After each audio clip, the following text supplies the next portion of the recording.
আসসালামু আলাইকুম। আশা করি সবাই ভালো আছেন, সুস্থ আছেন এবং পবিত্র ঈদুল আজহার ঈদ ভালোভাবে কাটিয়েছেন পরিবারের সাথে। আপনাদের microbiology and basic microbiology and parasitology আজকে ক্লাস হবে। গতদিন পরীক্ষা নিয়েছিলাম লাস্ট। পরীক্ষার সময় আসলে আপনাদের অনেক প্রবলেম থাকে, কেউ পরীক্ষা দিতে চায় না, অ্যাটেন্ড করে না, কেউ শিট জমা দেয় না, এরকম নানান রকম সমস্যা হয়। পরীক্ষা ভীতিটা কমাইতে হবে, কারণ পরীক্ষা যত দিবেন তত কি আপনার ওই যে বিষয়টা নিয়ে পরীক্ষা দেবেন ওইটা চর্চা হবে, ভুলগুলো শুধরায় নেবেন, যদি কোনো ভুলভ্রান্তি থাকে ওইটা কারেকশন করার সুযোগ থাকে, পরে সঠিকটা জানার সুযোগ থাকে।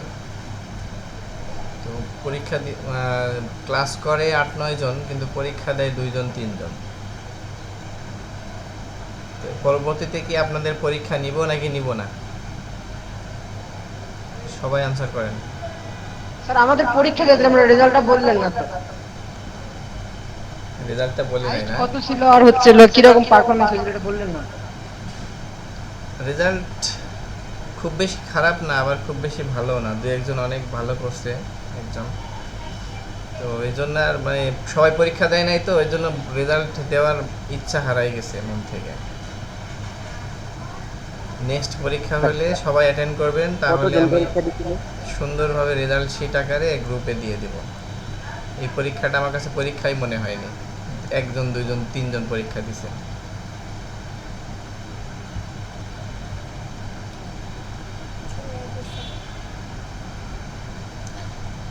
আচ্ছা, তাহলে লাস্ট আপনাদের ক্লাসে পড়ানো হয়েছিল কি বলেন তো, কেউ একজন?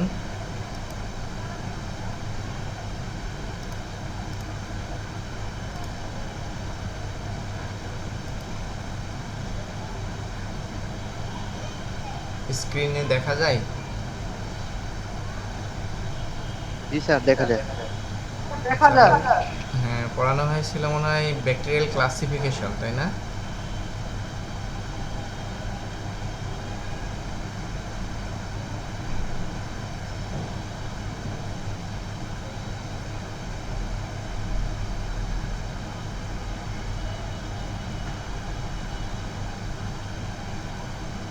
ব্যাকটেরিয়াল ডেফিনিশন অ্যান্ড ক্লাসিফিকেশন এটা পড়ানো হয়ে গেছিল। এরপরে হচ্ছে এই চারটাও পড়ানো হয়েছে।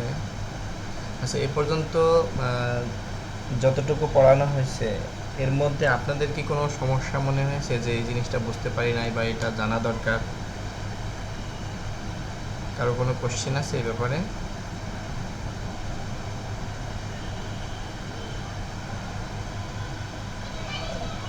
মেহেদি, সাব্বির?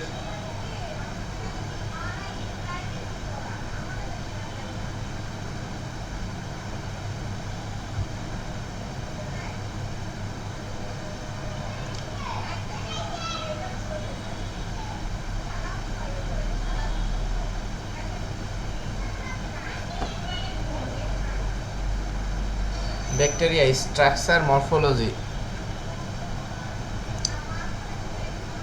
মরফোলজিও পড়ানো হয়েছিল, স্ট্রাকচার পড়ানো হয়েছে।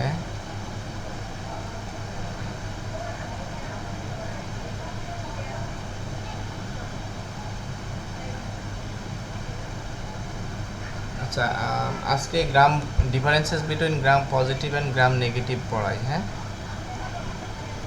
কথা শোনা যাচ্ছে আমার? জি স্যার যাচ্ছে বলুন।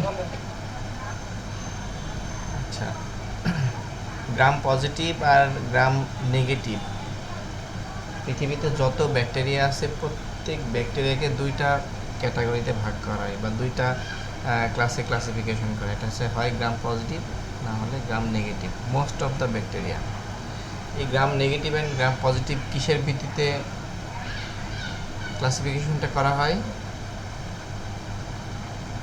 জানেন? মনে আছে? সাব্বির, আপনি তো ভালো মার্কস পেয়েছেন, বলেন। মেহেদি বলেন। গ্রাম পজিটিভ এবং গ্রাম নেগেটিভ কিসের উপর ভিত্তি করে, মারুফা জয়শ্রী বলেন, ভিত্তি করে এই গ্রাম পজিটিভ এবং গ্রাম নেগেটিভ এই দুইটা ভাগে ভাগ করা যায়? Sir colour. কিসের কালার? মানে যে ব্যাকটেরিয়ার কালারের উপর নির্ভর করে Gram positive and Gram negative. মানে আচ্ছা, হ্যাঁ হচ্ছে কাছাকাছি, কিন্তু একদম মানে স্পেসিফিক না। তো একজন সায়েন্টিস্ট ছিলেন, তার নাম ছিলেন হচ্ছে গ্রাম, মানে পুরো নামটা মনে আসতেছে না। তো উনি এই ব্যাকটেরিয়ার এই রংটা আবিষ্কার করেন, এই রংটা আবিষ্কার করেন এবং ব্যাকটেরিয়াকে রংকরণ করেন। এই রঙের উপর ভিত্তি করে ব্যাকটেরিয়া দুই ধরনের, গ্রাম পজিটিভ এবং গ্রাম নেগেটিভ। রংটা কোথায় করা হয়? ব্যাকটেরিয়ার সেল ওয়ালে। ব্যাকটেরিয়াল সেল ওয়ালে যখন রং করা হয় তখন দুইটা রং। আরেকবার বলেন স্যার।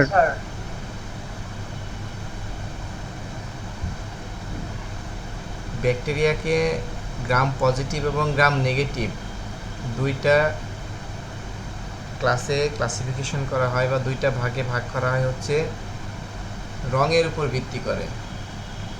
কিসের রং? সেটা হচ্ছে ব্যাকটেরিয়ার সেল ওয়ালের রং।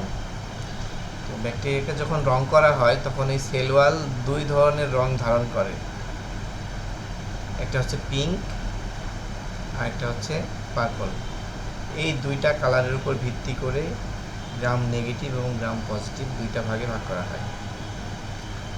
তাহলে সেল ওয়ালের উপর ভিত্তি করে এই রংটা মানে সে নেয়, রিটেন করে, ধারণ করে।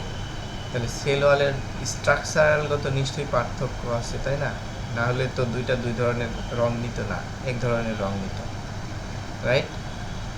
তো এখানে ডিফারেন্সেসটা এটাই দেখাচ্ছে, সেটা হচ্ছে পেপটিডোগ্লাইকেন লেয়ার। সেল ওয়ালের যে কতগুলো লেয়ার থাকে, লেয়ারের মধ্যে পেপটিডোগ্লাইকেন লেয়ার যেটা, সেটা হচ্ছে গ্রাম পজিটিভের ঠিক মোটা থাকে, মাল্টি লেয়ার থাকে, আর গ্রাম নেগেটিভে থিন থাকে, থিন লেয়ার থাকে, পাতলা লেয়ার থাকে। এই জন্য প্রাইমারি স্টেনটা ধরে রাখতে পারে না। তারপরে টেইকোইক অ্যাসিড গ্রাম পজিটিভে প্রেজেন্ট থাকে, গ্রাম নেগেটিভে অ্যাবসেন্ট থাকে।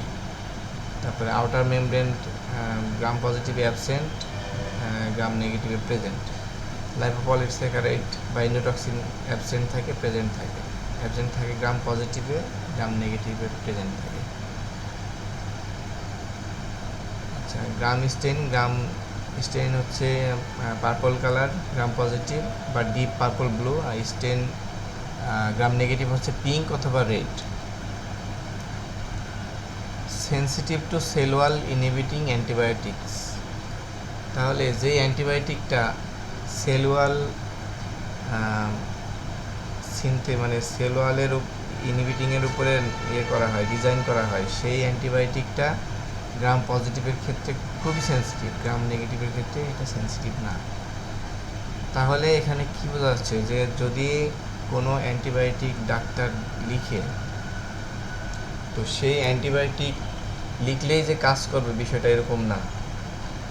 কারণ যদি গ্রাম নেগেটিভ ব্যাকটেরিয়া ইনফেকশন করে, তখন যদি ওই পেশেন্টকে গ্রাম পজিটিভের ডাক দিয়ে দেয় ডাক্তার, তো কাজ করবে না।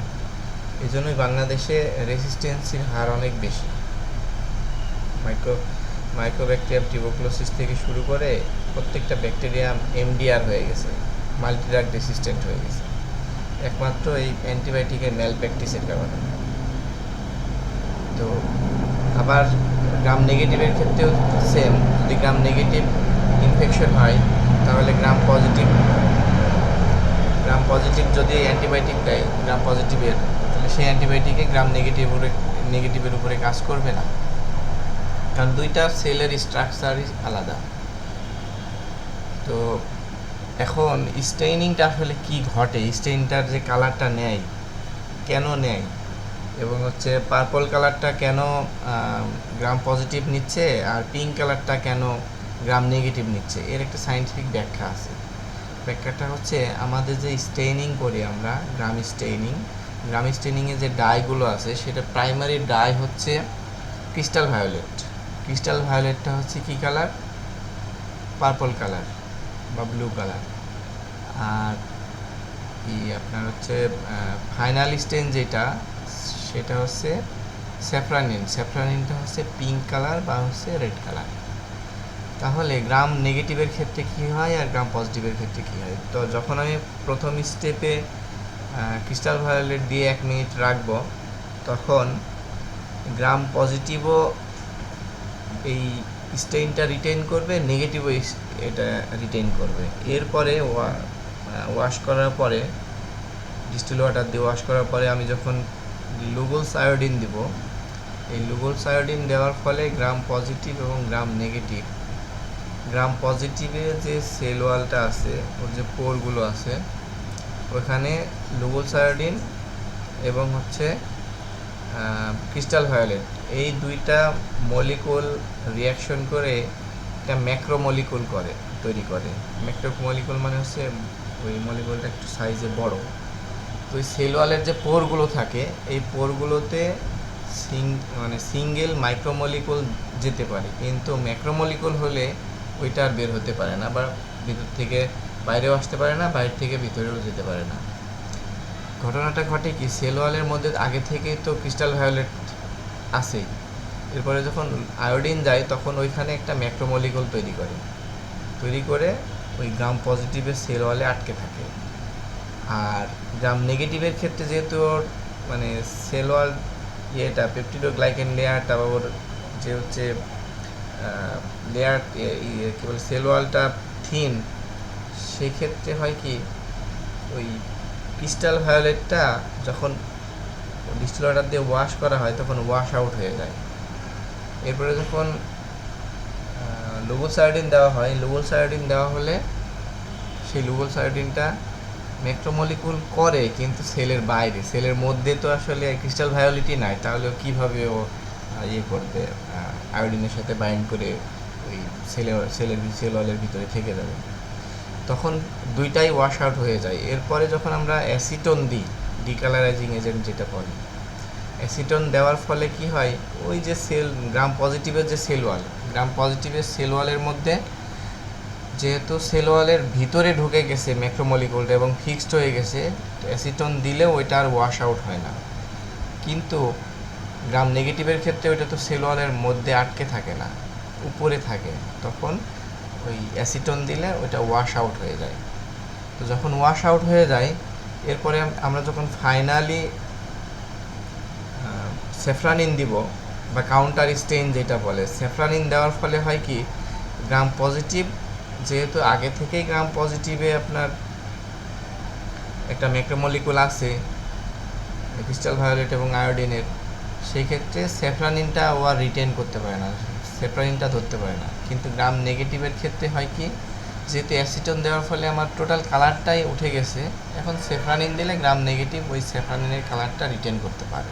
যেহেতু এরপরে আমি আর মানে কোনো সলিউশন দিব না বা ডিকালারাইজিং এজেন্ট দিব না, শুধু ডিস্টিল ওয়াটার দিয়ে হালকা ওয়াশ করবো, সেক্ষেত্রে ওই পিঙ্ক কালারটাই ধারণ করে গ্রাম নেগেটিভ।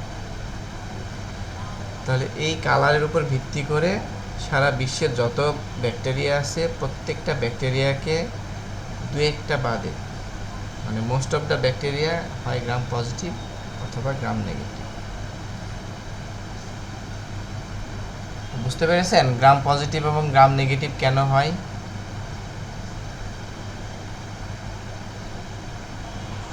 জি স্যার। আচ্ছা, তো এখানে যে সুন্দর করে একটা চিত্র দেওয়া আছে, দেখেন এই দুইটা ব্যাকটেরিয়ার সেল ওয়ালের যে ডিফারেন্সটা, flagellum, teichoic acid, pilus, capsule, outer membrane, peptidoglycan. এই যে পেপটিডোগ্লাইকেন দেখছেন, পেপটিডোগ্লাইকেনটা হচ্ছে একদম চিকন গ্রাম নেগেটিভ, আর গ্রাম পজিটিভের ক্ষেত্রে কত থিক, মোটা। তো এই কারণেই আর কি ওই কালারটা ধরে রাখতে পারে না। আচ্ছা, এরপরে হচ্ছে সাইটোপ্লাজমিক মেমব্রেন। সাইটোপ্লাজমিক মেমব্রেন জিনিসটা আসলে কি? It lies just inside the peptidoglycan layer of the cell wall. এটা সেল ওয়ালের যে পেপটিডোগ্লাইকেন লেয়ার আছে ওইটার সাথেই থাকে। It is composed of A phospholipid bilayer. এই ফসফোলিপিড জিনিসটা কি আসলে? ফসফোলিপিডটাও কিন্তু এক ধরনের কি? লিপিড। হ্যাঁ, লিপিড কি? ফসফেট হলো ফসফোলিপিডটা কি? এটা কি? ফ্যাট, মানে প্রোটিন, ফ্যাট, এক ধরনের ফ্যাট, ফ্যাট? এক ধরনের ফ্যাট। হ্যাঁ, এক্স্যাক্টলি। ফাংশনস, এই সাইটোপ্লাজমিক মেমব্রেনের ফাংশনটা কি আসলে? The cytoplasmic membrane has 4 important functions. Cytoplasmic যে মেমব্রেনটা আছে সেই সাইটোপ্লাজমিক মেমব্রেনের 4টা কাজ। Active transport of molecules into the cell. তাহলে সেলের মধ্যে যে মলিকুলগুলো যাতায়াত করে সেই মলিকুলগুলোকে অ্যাক্টিভ ট্রান্সপোর্ট হিসেবে কাজ করে হলো আপনার এই সাইটোপ্লাজমিক মেমব্রেনটা। যেমন সেলের মধ্যে যদি কোনো ঢুকে, ইলেকট্রোলাইট ঢুকে, পটাশিয়াম ঢুকবে বা সোডিয়াম ঢুকবে বা অন্য যে কোনো মলিকুল ঢুকবে, যেমন এই যে ক্রিস্টাল ভায়োলেট ঢুকলো, এই জিনিসগুলোকে আদান প্রদান করার কাজ হচ্ছে এই সাইটোপ্লাজমিক মেমব্রেনের। Energy generation by oxidative phosphorylation. এই অক্সিডেটিভ ফসফোরিলেশনের মাধ্যমে একটা এনার্জি তৈরি করে, এনার্জি জেনারেট করে। Synthesis of precursors of the cell wall. Cell ওয়ালের তৈরির প্রিকারসর হিসেবে কাজ করে। Secretion of enzymes and toxins. তাহলে সাইটোপ্লাজমিক মেমব্রেন থেকে এনজাইমও রিলিজ করে, টক্সিনও রিলিজ করে। এরপরে হচ্ছে মেসোজোম। মেসোজোমটা কি? Mesosome are invaginations of the cytoplasmic membrane into the cytoplasm. তাহলে এটা সাইটোপ্লাজমের মধ্যে থাকে। এটা 2 ধরনের, একটা হলো সেপ্টাল মেসোজোম, একটা ল্যাটারাল মেসোজোম। সেপ্টাল মেসোজোমের কি কাজে ব্যবহার হয় বা এটার কাজ কি? Important in cell division. তাহলে সেল ডিভিশনের ক্ষেত্রে মোস্ট ইম্পর্টেন্ট হচ্ছে মেসোজোম। মেসোজোমের আরেকটা খুবই ইম্পর্টেন্ট ফাংশন হচ্ছে ডিএনএ রেপ্লিকেশন। তাহলে মেসোজোম খুবই ইম্পর্টেন্ট একটা অর্গানেল ব্যাকটেরিয়ার জন্য।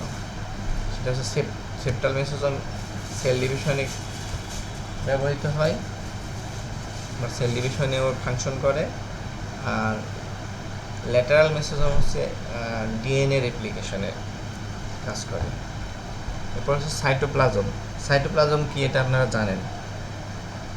সাইটোপ্লাজমটা হচ্ছে ইলেকট্রন মাইক্রোস্কোপে দেখা যায়। এটা হচ্ছে 2টা এরিয়া থাকে সাইটোপ্লাজমে। An amorphous matrix that contains ribosomes, granules, metabolites and plasmids. Cytoplasm যে অর্গানেলটা আছে এই অর্গানেলের মধ্যে অনেকগুলো জিনিস থাকে। এর মধ্যে থাকে রাইবোজোম, যেটা প্রোটিন সিনথেসিস করে, গ্র্যানুলস থাকে, মেটাবোলাইটস থাকে, যে একটু আগে বললাম মেটাবোলাইটস বা ইলেকট্রোলাইটস এগুলো থাকতে পারে। তারপরে হচ্ছে প্লাজমিড থাকে, and inner nucleoid region composed of DNA. তাহলে এই সাইটোপ্লাজমের মধ্যেই কিন্তু নিউক্লিওইড থাকে এবং নিউক্লিওইডের মধ্যেই কিন্তু ডিএনএটা থাকে। তো রাইবোজোমস, এরপরে হচ্ছে রাইবোজোমস। রাইবোজোম হচ্ছে bacterial ribosomes appears as small granules. They are 17S in size with 50S and 30S subunits. Functions, these are the site of protein synthesis. তাহলে রাইবোজোমটা প্রোটিন সিনথেসিস করে। রাইবোজোম থাকে কিসের মধ্যে? সাইটোপ্লাজমের মধ্যে থাকে। এরপর হচ্ছে গ্র্যানুলস। The cytoplasm contains several types of granules such as volutine, metachromatic granule, polysaccharide, lipid. They serve as storage areas for nutrients. তাহলে গ্র্যানুলসের একটা খুবই ইম্পর্টেন্ট রোল প্লে করে ব্যাকটেরিয়ার ক্ষেত্রে। কি করে? নিউট্রিয়েন্টসের স্টোরেজ হিসেবে কাজ করে। তাহলে একটা সেলের মধ্যে অনেকগুলো অর্গানেল থাকে, সেই অর্গানেলের মধ্যে আছে cytoplasmic membrane, mesosome, cytoplasm, ribosome, granules, nucleoid, plasmid. Bacterial সেলের মধ্যে এই ইম্পর্টেন্ট জিনিসগুলো থাকে, প্রত্যেকটা আলাদা আলাদা ফাংশন আছে। For a nucleoid, nucleus of the bacterial cell has no nuclear membrane and is known as nucleoid. It contains a single DNA molecule. It is known as the bacterial chromosome. It has no nucleolus, no mitotic apparatus, and no histones. Functions: it contains all the genetic information of the cell. তো নিউক্লিওইডের খুবই important role আছে bacterial ডিএনএর ক্ষেত্রে বা bacterial সেলের ক্ষেত্রে। সেটা হচ্ছে জেনেটিক যে ইনফরমেশনগুলো থাকে, এই প্রত্যেক মানে সমস্ত ইনফরমেশনই নিউক্লিওইডের মধ্যে থাকে। Plasmids are extra chromosomal double-stranded circular DNA molecules that can replicate independently of the bacterial chromosome. তাহলে প্লাজমিডটাও খুবই ইম্পর্টেন্ট একটা অর্গানেল বা একটা পার্ট, যেটা হচ্ছে extra chromosomal double standard circular DNA molecule. Plasmids occur in both gram positive এবং gram negative. তাহলে gram negative এবং গ্রাম পজিটিভ দুই ধরনের ব্যাকটেরিয়ার ক্ষেত্রেই প্লাজমিড থাকতে পারে। টাইপস, প্লাজমিড হচ্ছে টু টাইপস, একটা ট্রান্সমিসিবল, একটা হচ্ছে নন ট্রান্সমিসিবল। ফাংশনটা কি আসলে? প্লাজমিড খুবই ইম্পর্টেন্ট রোল প্লে করে মেডিকেল সায়েন্সে। ফাংশনটা হচ্ছে plasmids carry the genes for antibiotic resistance to heavy metals such as mercury, the active component of some antiseptic, and resistance to ultraviolet light. তারপরে plasmids carry the gene for following structures of bacteria that have medical importance, যেমন exotoxins and পিলাই। প্লাজমিডটা খুবই important কেন? কারণ প্লাজমিডে antibiotic resistance যে জিন, সেই জিনটা থাকে। তাহলে কোনো ব্যাকটেরিয়া যদি মাল্টিড্রাগ রেসিস্ট্যান্সি ডেভেলপ করে, তাহলে তার এই প্লাজমিড ডিএনএ থাকার সম্ভাবনা খুবই বেশি, এবং প্লাজমিড ডিএনএ থাকার কারণে অ্যান্টিবায়োটিক রেসিস্ট্যান্সি শো করে। রেসিস্ট্যান্স টু হেভি মেটাল, যদি হেভি মেটাল থাকে সেক্ষেত্রে রেসিস্ট্যান্সি শো করে, যেমন অ্যান্টিসেপটিক বা হচ্ছে আলট্রাভায়োলেট লাইট। এগুলো কী করে? এগুলো হচ্ছে ব্যাকটেরিয়াকে কিল করে। কিন্তু কোনো ব্যাকটেরিয়ার মধ্যে যদি প্লাজমিড থাকে, তাহলে অ্যান্টিসেপটিক বা আলট্রাভায়োলেট দিয়েও আমরা কিল করতে পারবো না। এখন অনেক সময় হয় কি, দেখা যায় যে আমার কোনো এক জায়গায় ক্ষত হলো, ক্ষত হওয়ার ফলে ওইখানে আমি প্রতিদিন ড্রেসিং করতেছি। কি দিয়ে? অ্যান্টিসেপটিক দিয়ে ড্রেসিং করতেছি, কিন্তু ভালো হচ্ছে না। ভালো না হওয়ার কারণটা কি? কারণ হচ্ছে এই প্লাজমিড কী করে, যখন ওইটার এগেনস্টে রেসিস্ট্যান্সি শো করে বা রেসিস্ট্যান্সি ডেভেলপ করে, তখন ওই অ্যান্টিসেপটিক আর কাজ করে না। কাজ না করার কারণে আমার সেই ইনফেকশনটা ভালো হয় না বা ওই ক্ষতটা ভালো হয় না। তারপরে ওই যে আলট্রাভায়োলেট রে দিয়েও আমরা এই ব্যাকটেরিয়া ধ্বংস করি, কিন্তু যখন তার এই আলট্রাভায়োলেটের এগেনস্টে রেসিস্ট্যান্সি ডেভেলপ করবে, তখন আর এই আলট্রাভায়োলেট দিয়ে আমরা ব্যাকটেরিয়াটা কিল করতে পারবো না। তো ব্যাকটেরিয়া কিল করার জন্য অনেকগুলো মেথড আছে, স্টেরিলাইজেশনের মেথড, এটা আমরা স্টেরিলাইজেশনে পড়ব। ঠিক আছে? তাহলে এই যে এতক্ষণ যেই ব্যাকটেরিয়াল স্ট্রাকচার এবং ডিফারেন্সেস বিটুইন গ্রাম পজিটিভ এবং গ্রাম নেগেটিভ এবং এই যে বিভিন্ন অর্গানেল, এইগুলোর মধ্যে আপনাদের বুঝতে কোনো সমস্যা হচ্ছে কিনা?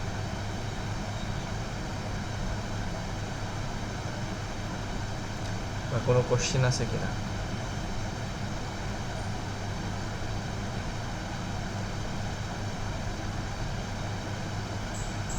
আমার অন্য একটা কোশ্চেন আছে।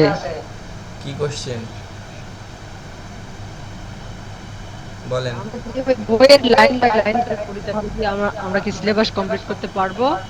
এন্ড হচ্ছে সব তো আমাদের লাগবে না, বুক কোশ্চেন বলতে যদি আপনি যদি একটু বুক কোশ্চেনটা বের করে যদি স্লাইড আকারে মানে তৈরি করতেন, যেমন হচ্ছে তরিকুল স্যার মান্না স্যার পড়াচ্ছে ভালো, কারণ বইয়ে তো সবকিছু হুবহু পড়তে গেলে আমাদের সিলেবাস কমপ্লিট হবে না। মানে আচ্ছা, লাইন বাই লাইন পড়তে গেলে পরীক্ষা কবে আপনাদের? পরীক্ষা শিওর, মানে মেবি হতে পারে জানুয়ারিতে। এটাই তো আমাদের। হ্যাঁ, এখন জুন মাস চলে তাই না? জি স্যার। পরীক্ষার আগে সিলেবাসও কমপ্লিট হবে, মান্থলি বইও। একটা মান্থলি 4টা ক্লাস, 4 ক্লাসে কি আমরা সিলেবাস কমপ্লিট করতে হবে কি? হ্যাঁ হ্যাঁ হ্যাঁ, করা যাবে, অসুবিধা হবে না, সিলেবাস কমপ্লিট করা যাবে, সমস্যা নেই। আমাদের রিভিশন আছে, আমাদের পরীক্ষা প্রিপারেশন আছে, এই জন্য হ্যাঁ, একটু ভেবে দেখবেন। অবশ্যই অবশ্যই। প্রত্যেকটা টপিকে কোশ্চেনগুলো দেখেন দেওয়া আছে এখানে, হ্যাঁ, এই কোশ্চেনের আলোকেই পড়া হয়ে যাচ্ছে প্রত্যেকটা টপিকের। প্রথমে এই যে দেখেন কোশ্চেনগুলো দেখছেন।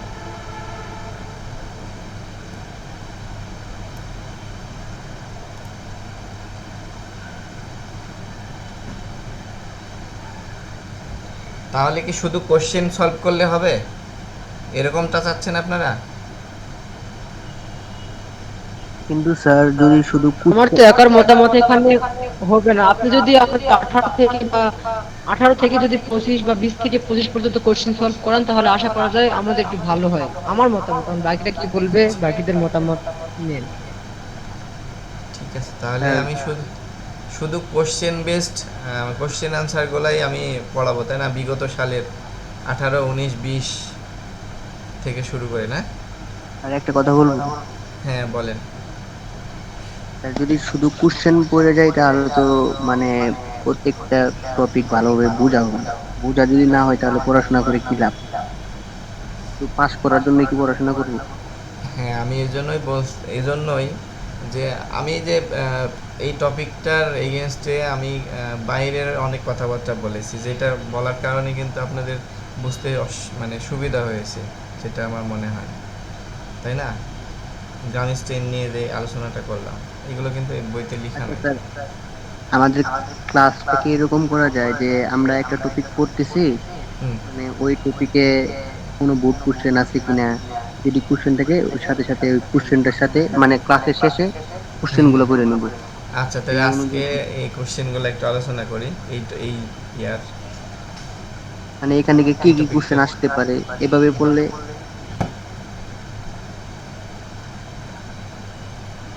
তাহলে আমাদের টপিক গুলো ভালোভাবে পড়া হবে আর কোশ্চেন গুলো পড়া হবে।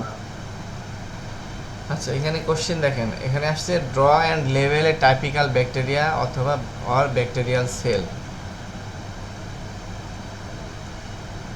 ড্র অ্যান্ড লেভেল a typical bacteria cell structure,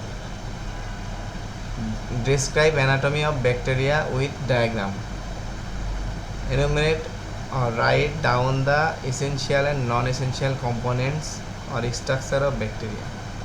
এই উপরে যে তিনটা কোশ্চেন, এই তিনটা কোশ্চেনের আনসার কিন্তু একই, আর এই যে essential and non essential component, এটা আলাদা আলাদা আনসার।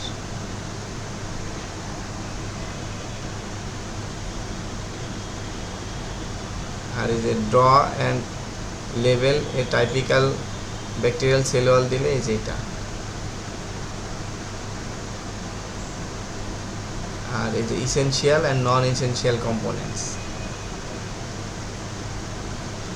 তাহলে এই কোশ্চেনগুলো কতবার আসছে দেখেন, যেমন জানুয়ারি 2021, তারপরে হচ্ছে জুলাই 2015, 2021-এও আসছে, 2020-এও আসছে। 2 নম্বর কোশ্চেনটা জুলাই 2014, জানুয়ারি 2014, 2008, 2005, 4, 3। তারপরে 3 নম্বর কোশ্চেনটা আসছে জানুয়ারি 2003। আর ইসেনশিয়াল অ্যান্ড নন ইসেনশিয়াল যেটা, সেটা আসছে 2020, 2018, 2016। আর তারপরে হচ্ছে name the essential structure of bacteria, same একই কোশ্চেন, জানুয়ারি 10। ডিফাইন ক্যাপসুল, শর্ট কোশ্চেন, এটা হচ্ছে 2020, 2016, 2015, 2007। তার মানে এই বইতে যেই যতটুকু দেওয়া আছে এইগুলো কিন্তু এই কোশ্চেন আনসার রিলেটেড, এর মানে অতিরিক্ত কিছু দেওয়া নাই কিন্তু বইতে। বুঝতে পারছেন মেহেদি?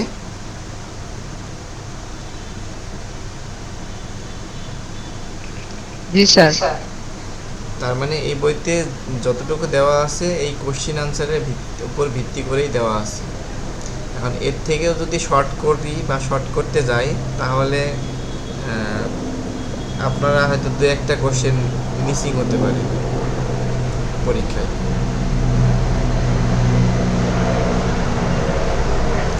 তাহলে নেক্সট ক্লাসে আমি বিগত যেই যতটুকু পড়ানো হয়েছে আগের দুইটা চ্যাপ্টার সহ আমি সমস্ত কোশ্চেনগুলো ইয়ে করি,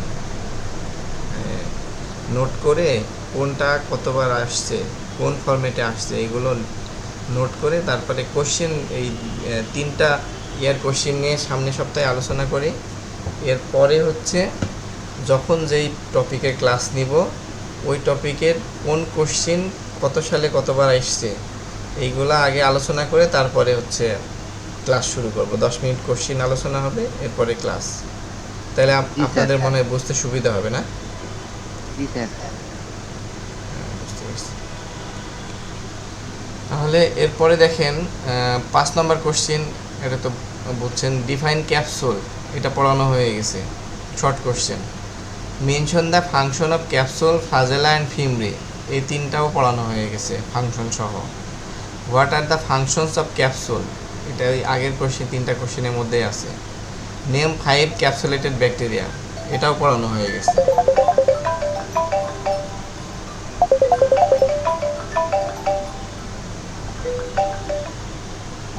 এরপরে হচ্ছে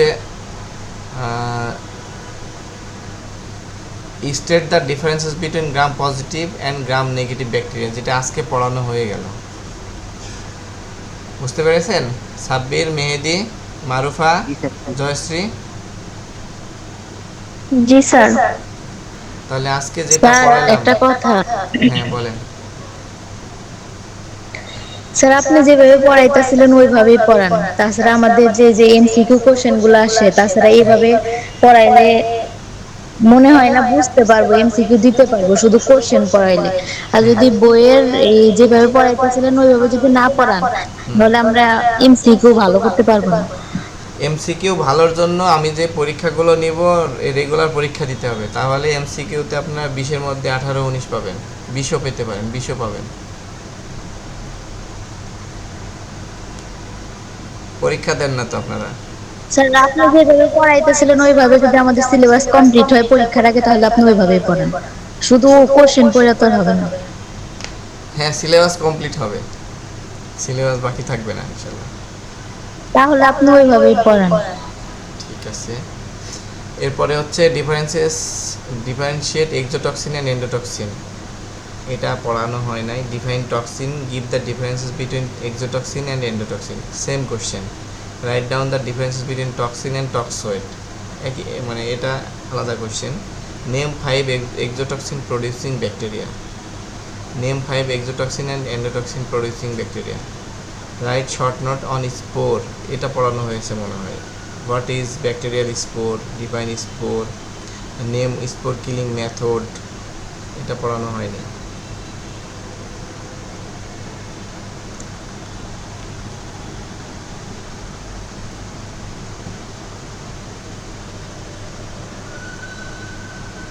আচ্ছা, প্লাজমিড পড়ানো হয়েছে। এবার structures outside the cell wall of bacteria, তাহলে সেল ওয়ালের আউটসাইডে যে স্ট্রাকচার থাকে কি থাকে, এই ক্যাপসুল, এই ক্যাপসুলের কোশ্চেন কিন্তু দেখে আসলাম। হ্যাঁ, এই যে এখানে দেওয়া আছে, write down short note on bacterial capsule, describe capsule of bacteria, mention what are the functions of capsule. তাহলে ক্যাপসুল জিনিসটা কি আসলে আপনারা পড়েছেন? আপনাদের ক্লাস হয়েছে ক্যাপসুলের উপরে এই ইয়াতে ক্লাসে? না স্যার, আচ্ছা, ক্যাপসুল আমাদের জিনিসটা অ্যাকচুয়ালি ক্লাস নেই। আচ্ছা, ক্যাপসুল জিনিসটা কি? The capsule is a gelatinous layer covering the entire bacterium outer to the cell wall. তাহলে সেল ওয়ালের বাইরে যে জিলাটিনাস বা জিলাটিনের মতো যে একটা কভারিং থাকে পুরো ব্যাকটেরিয়া সেল ওয়াল ঘিরে, সেটাই হচ্ছে ক্যাপসুল। কম্পোজিশন মানে এই ক্যাপসুলে কী থাকে বা ইনগ্রেডিয়েন্ট কী, ক্যাপসুল কী দিয়ে তৈরি? The capsule is composed of polysaccharide. পলিস্যাকারাইডটা কি বলেন তো?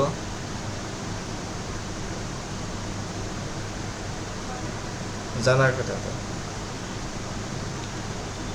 তাহলে এটা পলিস্যাকারাইড দ্বারা গঠিত, except in the anthrax bacillus which has a capsule of polymerized D glutamic acid.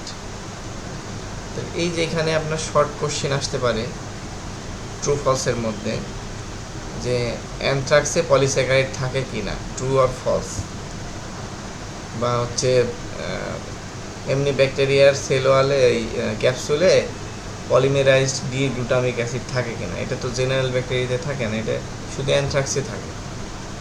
ক্যাপসুলের function, আসলে ক্যাপসুলের কাজটা কি? Prevents phagocytosis and contributes to the virulence of the bacteria.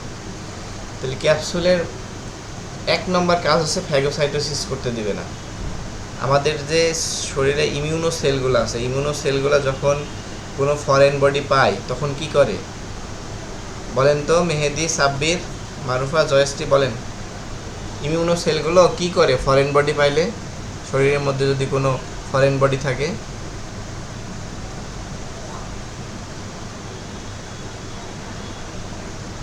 Sell পড়েছেন না? RBC, WBC, platelet.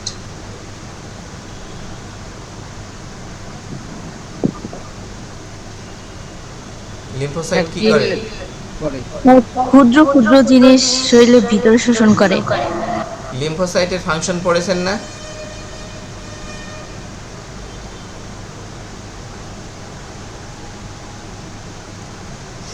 যাই হোক, তো আমাদের ইমিউনো সেলগুলো যখন কোনো ফরেন বডি বা ফরেন কোনো জীবাণু পায়, বাইরের জীবাণু পাইলে ওইগুলোকে গিলে ফেলার চেষ্টা করে, গিলে ফেলে ভিতরে নিয়ে ওকে ডিস্ট্রাকশন করে ফেলে, ভেঙে পরে ডেব্রিস আকারে বের করে, পরে অন্য সেলগুলো এসে ওই ডেব্রিসগুলো ওয়াশ আউট করে ফেলে। তো এই যে ফ্যাগোসাইটোসিস, যখন ওই সেলটাকে মানে এই ব্যাকটেরিয়াটাকে যখন গিলে ফেলে ওই ইমিউনো সেলটা, তখন কি করে ও এই ক্যাপসুলটা এমন একটা মেকানিজম করে, তখন ওই সেলটাকে আর ভাঙতে পারে না। যদি এমনি ফ্যাগোসাইটোসিস করতেই পারে না, মানে নিতেই পারে না ভিতরে, যদিও নেয় ভাঙতে পারে না, হুবহু ওই রকমই বের করে ফেলে। যার ফলে কি হয়, ব্যাকটেরিয়াটা মারা যায় না, ও জীবিত থাকে। ঠিক আছে, এবং contribute the virulence of the bacteria. তাহলে ভিরুলেন্স মানে কি? রোগ তৈরি করার যে ক্ষমতা, এই কাজটাও এই ক্যাপসুল করে। It may play a role in the adherence of bacteria to human tissue which is an important initial step in causing infection. তাহলে এই ক্যাপসুলে যে কি বললাম, জেলাটিনাস, জেলাটিন মানে কি? আঠালো।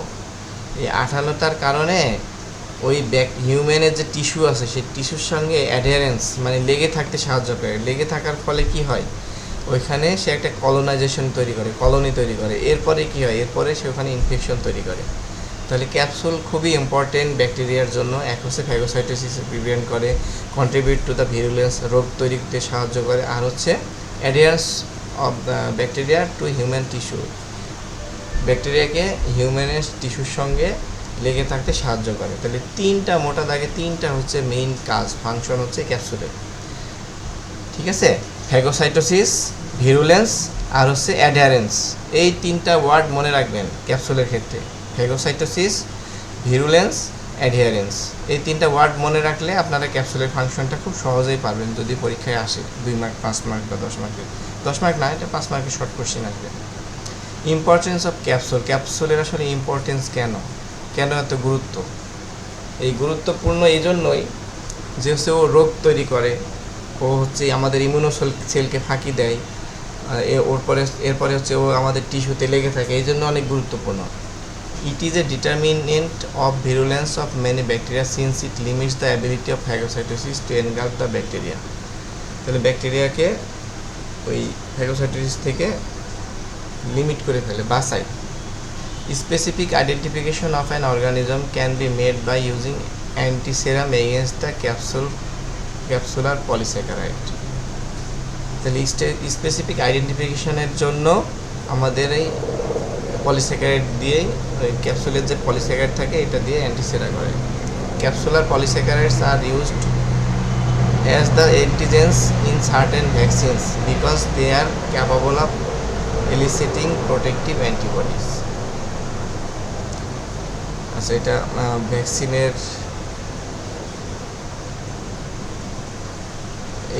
মানে অ্যান্টিজেন হিসেবেও ব্যবহার করে। ক্যারেক্টারিস্টিক্স অফ ক্যাপসুলেটেড ব্যাকটেরিয়া, তাহলে ক্যাপসুলের যে মানে যেসব ব্যাকটেরিয়ার ক্যাপসুল আছে, ক্যাপসুলেটেড ব্যাকটেরিয়া, এগুলোর ক্যারেক্টারিস্টিক্স বা হচ্ছে বৈশিষ্ট্য কী? ক্যাপসুলেটেড ব্যাকটেরিয়া বৈশিষ্ট্য হচ্ছে অ্যান্টিজেনিক ক্যারেক্টার থাকবে। Typing of some bacteria is done on antigenic character of the capsule, তাহলে ক্যাপসুলের অ্যান্টিজেনিক ক্যারেক্টারের উপরে এই ব্যাকটেরিয়ার টাইপিং নির্ণয় করে। Capsulated bacteria form smooth or mucoid colonies, তাহলে এই যে ক্যাপসুলেটেড ব্যাকটেরিয়ায় কী করে? স্মুথ অথবা মিউকয়েড কলোনি। মিউকয়েড মানে কি? থকথকে। আমাদের মানে মানুষের কি বলে, মানুষের না সরি, জেলি, যেমন আমরা যে প্রাণের যে লিসি জেলিগুলো আছে না, এরকম জেলির মতো থকথকে একটা মিউকয়েড তৈরি করে, মিউকোসিটি তৈরি করে। Capsules have no affinity for dyes and so they are not seen in the stain preparation. Capsule কী করে? ক্যাপসুলের কোনো ডায়ের প্রতি কোনো অ্যাফিনিটি নাই, যেমন গ্রাম পজিটিভের মানে ক্রিস্টাল ভায়োলেট বলেন বা হচ্ছে স্যাফরানিন বলেন, এইসব ডায়ের প্রতি তার কোনো অ্যাফিনিটি নাই। তার মানে কি ওই ডাইগুলা ক্যাপসুল কালার করতে পারে না, এই জন্য স্টেইন করলে এগুলো দেখা যায় না, এই জন্য আলাদা ক্যাপসুল স্টেইন, আলাদা স্টেইনই আছে। এরপরে হচ্ছে নেম 5 ক্যাপসুলেটেড ব্যাকটেরিয়া, যেটা কোশ্চেনে হচ্ছে দেখছিলাম। ক্যাপসুলেটেড ব্যাকটেরিয়ার মধ্যে আছে Streptococcus pneumoniae, Neisseria gonorrhoeae, Haemophilus influenzae, Bacillus anthracis এবং বর্ডেটেলা পার্টুসিস। এর মধ্যে আমাদের দেশে সব থেকে বেশি মারাত্মক হচ্ছে ব্যাসিলাস অ্যানথ্রাসিস আর স্ট্রেপ্টোকক্কাস নিউমোনি। নাইসেরিয়াটাও অনেক মারাত্মক, কিন্তু এটা তুলনামূলক কম আর কি। হেমোফিলাস ইনফ্লুয়েঞ্জাটাও মারাত্মক। বিশেষ করে ব্যাসিলাস অ্যানথ্রাসিস কিছুদিন আগে আপনারা নিউজে দেখেছেন, রংপুরের ওইদিকে ওই গরুর মাংস খেয়ে বা গরু জবাই করতে যে কিছু মানুষ ইনফেক্টেড হয়েছিলেন এই ব্যাসিলাস অ্যানথ্রাসিস বা অ্যানথ্রাক্সে। এটা হচ্ছে ক্যাপসুলেটেড ব্যাকটেরিয়া, এটা সহজে মরে না, খুব মানে উচ্চ তাপমাত্রা প্রয়োজন এই ব্যাকটেরিয়াকে ধ্বংস করার জন্য। এই জন্য বলে যে মাংস খুব ভালোভাবে সিদ্ধ করে খাওয়ার জন্য বলে। তো ক্যাপসুল কিভাবে আমরা দেখব? ক্যাপসুল দেখার জন্য ইন্ডিয়ান ইন প্রিপারেশন প্রয়োজন। এই যে ইন্ডিয়ান ইন প্রিপারেশন হলে ওই ইন্ডিয়ান ইনটা হচ্ছে কালো কালার। তো কালো কালার যখন দিব, এই একটা চার্জের বিষয় থাকে, পজিটিভ নেগেটিভ চার্জের বিষয় থাকে, ফলে এই যে ক্যাপসুলগুলো এরকম দেখায়। এবার হচ্ছে ফ্লাজেলাম। ফ্লাজেলা জিনিসটা কি আসলে? What is flagellum? Define flagella, write short note on flagella. Question এখানে দেখেন, এই কোশ্চেনের অ্যান্সারই কিন্তু এখানে নিচে পড়ানো হচ্ছে। Flagella are long whip like appendages protruding from the cell wall of certain bacteria which act as organ of locomotion. তাহলে ফ্লাজেলা জিনিসটা কি? ফ্লাজেলা জিনিসটা হচ্ছে অর্গান অফ লোকোমোশন। এইটা ব্যাকটেরিয়াকে এক জায়গা থেকে আরেক জায়গায় মুভ করতে সাহায্য করে, মুভমেন্টে সহযোগিতা করে। স্ট্রাকচার অফ ফ্লাজেলা, ফ্লাজেলার স্ট্রাকচারটা কি?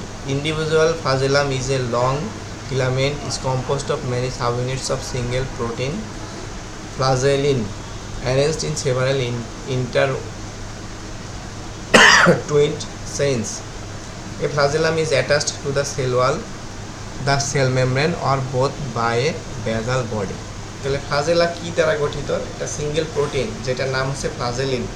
এই ফ্লাজেলিন প্রোটিন দ্বারা ফ্লাজেলাটা তৈরি। ফ্লাজেলাটা কোথায় থাকে? সরাসরি সেল ওয়ালেও থাকতে পারে, সেল মেমব্রেনেও থাকতে পারে, অথবা দুইটার সঙ্গেই থাকতে পারে। কিসের মাধ্যমে? একটা বেজাল বডির মাধ্যমে। তাহলে ফ্লাজেলার একটা বেজাল বডি আছে, সেই বেজাল বডিটা সেল ওয়াল, সেল মেমব্রেন অথবা সেল ওয়াল এবং সেল মেমব্রেন দুইটাতেই লেগে থাকতে পারে। ফাংশন, ফ্লাজেলার ফাংশনটা কি? মেডিকেল ইম্পর্টেন্স অফ ফ্লাজেলা খুবই ইম্পর্টেন্ট মেডিকেলের মেডিকেলের জন্য। Flagella act as a organs of locomotion, মুভমেন্টে সাহায্য করে। তারপরে হচ্ছে flagella may play a role in pathogenesis by propelling the motile bacteria. তাহলে কি এই জিনিসটা বুঝছেন? Up the bacteria of the urethra into the bladder to cause urinary tract infection. আচ্ছা, এই লাইনটা একটু বোঝাই দিই। সেটা হচ্ছে ব্যাকটেরিয়া, এই যে ইকোলাই, এই ইকোলাই কিন্তু আমাদের গাটে আছে। হ্যাঁ, গাটে আছে। যখন আমরা স্টুল ত্যাগ করি, স্টুল ত্যাগ করার সাথে ইকোলাইটাও কিন্তু ইন্টেস্টাইন থেকে বের হয়ে আসে। এরপরে যখন আমরা পয়নিষ্কাশন করতে যাই, তখন এই পদ্ধতিগত ভুলের কারণে আমাদের হচ্ছে এই ইকোলাইটা কি করে, আমাদের ইউরেথ্রাতে চলে আসে। তাহলে ইউরেথ্রাতে যখন আসে, ইউরেথ্রাতে যেহেতু এর ফ্লাজেলা আছে, মোটাইল ব্যাকটেরিয়া, ইউরেথ্রা থেকে সে আস্তে আস্তে মুভ করতে করতে ইউরিনারি ব্লাডারে যায়, ইউরেটার দিয়ে ইউরিনারি ব্লাডারে যায়। ইউরিনারি ব্লাডারে গিয়ে ইউরিনারি ট্র্যাক্ট ইনফেকশন করে, যেটা আমরা প্রস্রাব ইনফেকশন বলি। তাহলে ফ্লাজেলার কাজ কী করা, মুভমেন্ট করা, ব্যাকটেরিয়াকে মুভমেন্টে সাহায্য করে। মুভমেন্ট করে কেন, মেডিকেলি ইম্পর্টেন্ট কেন, সে রোগ সৃষ্টি করে, প্যাথোজেনেসিসে সাহায্য করে। কিভাবে, এই যে যেমন ইউরেথ্রা থেকে ইউরিনারি ব্লাডারে যায় এই ফ্লাজেলার মাধ্যমে। They are important in imparting antigenic properties to bacterial species. The antigenicity helps to identify some species of bacteria, যেমন salmonella, in the clinical laboratory by the use of specific antibodies against flagellar protein. তাহলে এর যে অ্যান্টিজেনিসিটি আছে, এই অ্যান্টিজেনিসিটির উপরে ভিত্তি করে কিছু কিছু ব্যাকটেরিয়াকে আইডেন্টিফিকেশনও করা যায়, যেমন Salmonella. Classify bacteria according to their flagella. ফ্লাজেলার উপর ভিত্তি করে ব্যাকটেরিয়াকে কয় ভাগে ভাগ করা যায়, মোনোট্রাইকাস, লোফোট্রাইকাস, অ্যাম্ফিট্রাইকাস, পেরিট্রাইকাস। এগুলো মনে হয় পড়ানো হয়েছিল গত ক্লাস, আমার যতদূর মনে পড়ে। মোনোট্রাইকাস হচ্ছে, মোনো মানে কি, single, one flagellum is attached to one end of the bacterial cell. Lophotrichous মানে কি, bunch, a bunch of flagella is attached to one end of the bacteria. আর amphitrichous, a single flagellum arising from both end. Amphitrichous মানে হচ্ছে দুই সাইডে দুইটা থাকবে। আর পেরিট্রাইকাস মানে হচ্ছে পুরো সেলেই থাকবে। ফ্লাজেলেটেড আর নন ফ্লাজেলেটেড ব্যাকটেরিয়ার এক্সাম্পল এগুলো দেখে নিন।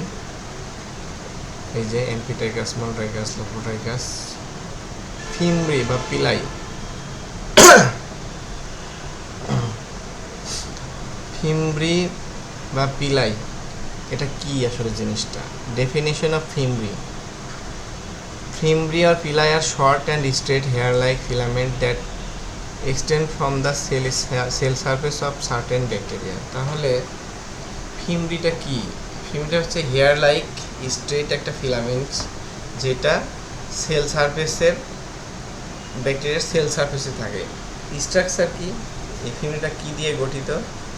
ফিমব্রি are composed of protein subunits of pilin. তাহলে ফিমব্রি যেই প্রোটিন দিয়ে গঠিত সেইটা হচ্ছে পিলিন।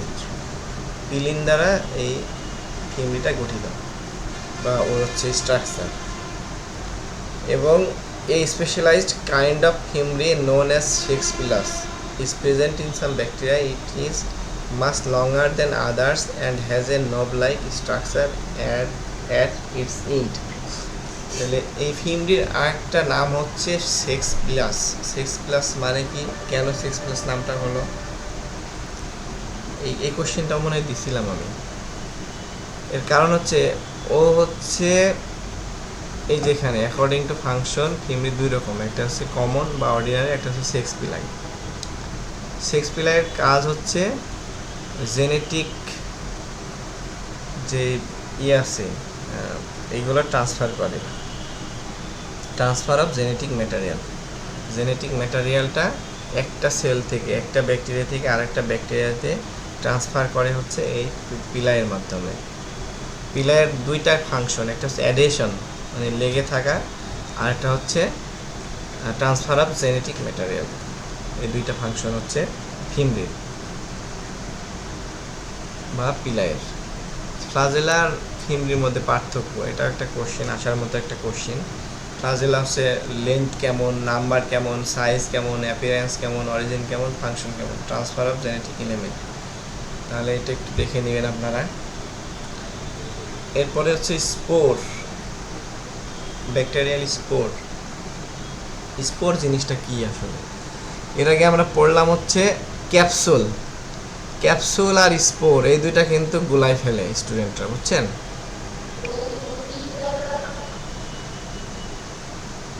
তাহলে স্পোর আর ক্যাপসুল দুইটা দুই জিনিস, মনে থাকবে আপনাদের? আচ্ছা, এর আগে তো ক্যাপসুল পড়াইলাম, ক্যাপসুলের কি পড়াইছি বলেন তো দেখি?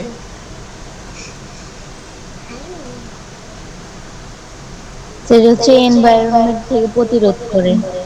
ক্যাপসুল হচ্ছে জিলাটিনাস। ক্যাপসুল হচ্ছে পুরো সেল, এন্টায়ার সেলকে করে থাকে, ঘিরে থাকে। ক্যাপসুল হচ্ছে টিস্যুর সাথে মানে হিউম্যান টিস্যুর সাথে অ্যাডহারেন্স করতে সাহায্য করে। তারপরে হচ্ছে ক্যাপসুল আপনার ফ্যাগোসাইটোসিস হতে বাধা দেয়। আর ক্যাপসুল কি করে? ভিরুলেন্স ফ্যাক্টর হিসেবে কাজ করে, মানে সে রোগ তৈরিতে সাহায্য করে। স্পোরটা কি আসলে? ক্যাপসুল হচ্ছে ওই অ্যাডভান্টেজ দেয়, আর স্পোর আরও ভালো অ্যাডভান্টেজ দেয়। কি অ্যাডভান্টেজ? সেটা হচ্ছে অ্যাডভার্স কন্ডিশনে একটা ব্যাকটেরিয়াকে বেঁচে থাকতে সাহায্য করে। অ্যাডভার্স কন্ডিশন বোঝেন সাব্বির? অ্যাডভার্স কন্ডিশন মানে হচ্ছে প্রতিকূল পরিবেশ। প্রতিকূল পরিবেশে ব্যাকটেরিয়াকে বেঁচে থাকতে সাহায্য করে হচ্ছে এই স্পোর। তাহলে bacterial spores are highly resistant dormant structure formed in response to adverse environmental conditions by two genera of medically important gram-positive bacteria. As bacterial spores are formed within the parent cell, these are also called endospores. তাহলে স্পোরটা কোথায় থাকে? Within the parent cell, parent সেলের ভিতরে থাকে। Examples of spore forming bacteria: Bacillus, Clostridium. তাহলে আমাদের দেশে পাওয়া যায় ব্যাসিলাস অ্যানথ্রাসিস, ক্লোস্ট্রিডিয়াম টিটানি। টিটেনাসের যে জীবাণুটা আর ব্যাসিলাস অ্যানথ্রাক্স মানে অ্যানথ্রাক্সের যে জীবাণুটা, এই দুইটা জীবাণুই কিন্তু বাংলাদেশে পাওয়া যায়, এবং এই দুইটা হচ্ছে গ্রাম পজিটিভ, এবং এই দুইটাই কি স্পোর ফর্মিং, মানে স্পোর থাকে তাদের। এই জন্য দেখবেন যে মরিচা ধরা কোনো মানে যন্ত্র বা কোনো এই কেটে গেলে সাথে সাথে কিন্তু আপনার এই টিটেনাসের ইঞ্জেকশন দিয়ে দেয়, কারণ বলা যায় না কোথায় ও আছে, কারণ স্পোর্ট তো অ্যাডভার্স এনভায়রনমেন্টে ওকে বেঁচে থাকতে সাহায্য করে। স্পোর ফর্মুলেশন বা স্পোরুলেশন কি? স্পোর ফর্মেশন কীভাবে হয়?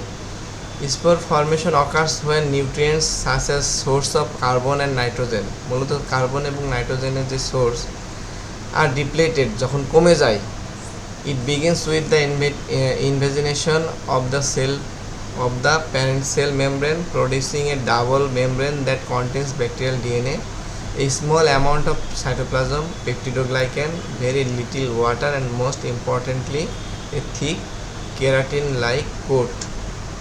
তাহলে এতগুলো জিনিস দিয়ে এটা তৈরি। The spore is covered by a lipoprotein layer called exosporium. তাহলে ও যে লাইপোপ্রোটিন লেয়ার থাকে সেটা হচ্ছে এক্সোস্পোরিয়াম। এটা খুবই একটা ইম্পর্টেন্ট শর্ট কোশ্চেন, যে স্পোরের যে কভারিং থাকে সেই কভারিংটার নাম কি? Exosporium. Once formed the spore has no metabolic activity and can remain dormant for many years.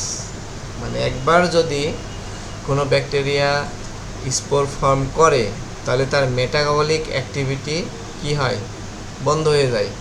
Metabolic activity মানে কি? তার খাওয়া দাওয়া, তার শারীরিক পরিশ্রম সব বন্ধ হয়ে যায়। And can remain dormant for many years, এবং ওই সুপ্ত অবস্থায় অনেক বছর থাকতে পারে। যদি স্পোর একবার ফর্ম করে এই ব্যাসিলাস অ্যানথ্রাসিস এবং ক্লোস্ট্রিডিয়াম টিটানি, যদি এদেরকে কয়েক বছর খেতে নাও দেওয়া হয়, ওরা যদি খেতে নাও পায়, তাও ওরা বেঁচে থাকে। বেঁচে থেকে সুযোগের অপেক্ষা করে, যখন সুযোগ পায়, যখন তাদের ফেভারেবল কন্ডিশন পায়, সেই এনভায়রনমেন্ট পায়, তখন কি করে? ওই ব্যাকটেরিয়াগুলো তখন জেগে ওঠে, অ্যাক্টিভ হয় এবং ডিজিজ তৈরি করে।